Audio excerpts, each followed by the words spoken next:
a political tool to demonize the Muslims in Indian-occupied Kashmir, and as a political tool to demonize your neighbor. As far as I recall, there were Muslim Indian military officers who were conducting the briefing. On 4 June 2025, Bilawal Bhutto-Zardari stood before the world at the United Nations, waging a finger at India and saying that Muslims are not safe across the border in India. You cannot take on terrorism.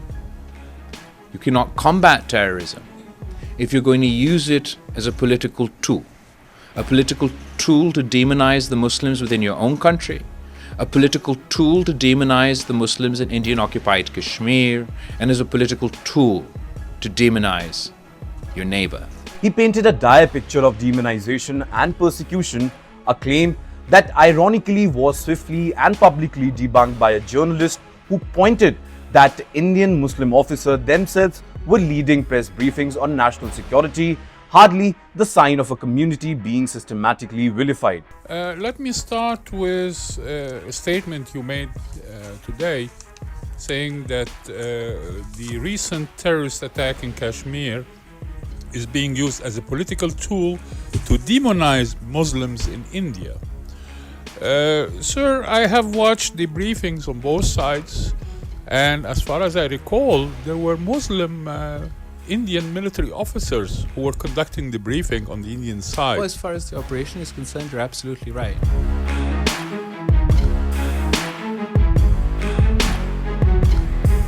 But let's pause for a moment.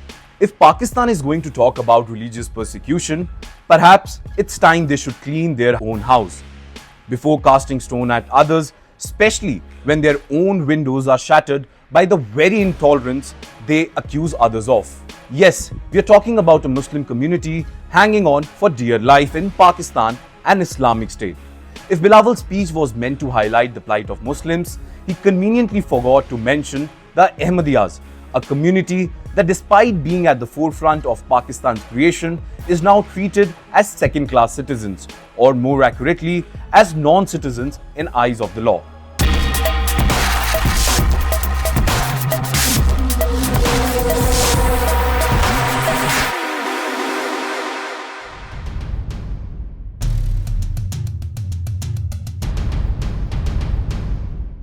Here's something for you, Bilawal. When it comes to religious freedom, Pakistan doesn't just have a partition problem with India.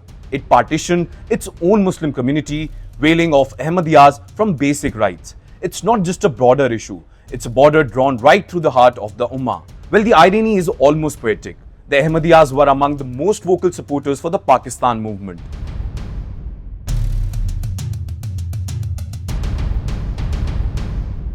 In fact, Muhammad Zarfullah Khan, an Ahmadiyya, was the architect of the idea of Pakistan. And community's Caliph, Mirza Bashir, rallied Ahmadiyyas to vote for the Muslim League and even raised a volunteer force to fight for Pakistan during its earliest wars. Yet today, that same community is persecuted with a zeal that would make even the harshest colonial rulers blush. Since 1947, Ahmadiyyas have been officially declared non-Muslims by the Pakistani state. Even the law doesn't just stop at a label. It criminalizes their faith. Ahmadiyyas can't call themselves Muslim, can't refer to their places of worship as mosque, can't recite the call prayer, can't even say Assalamu alaikum in public.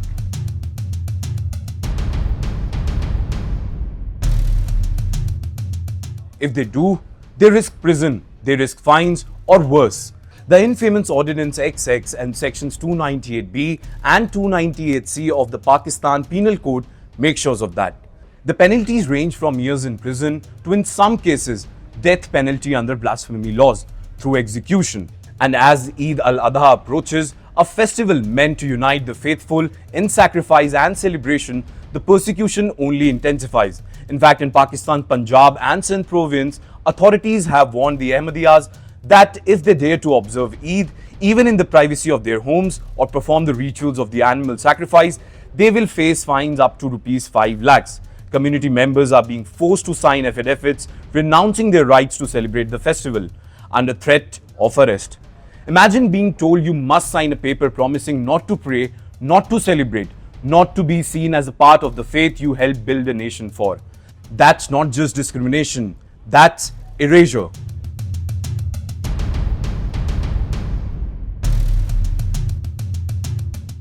How do we get here? How did a community that helped create Pakistan become its most persecuted religious minority?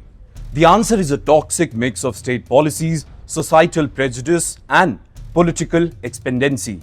Public officials routinely stoke anti-Ahmadiyya sentiments, attack on Ahmadiyya's places of worship, desecration of graves, and even murder are not uncommon and often occur with police complicity or indifferences.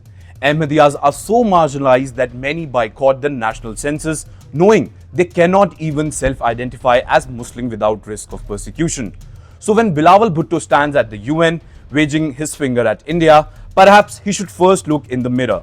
If he's genuinely concerned about the safety and dignity of Muslims, he could begin by standing up for Ahmadiyyas in his own country. Instead, his government threatens them to jail and, not to forget, also to financially ruin them.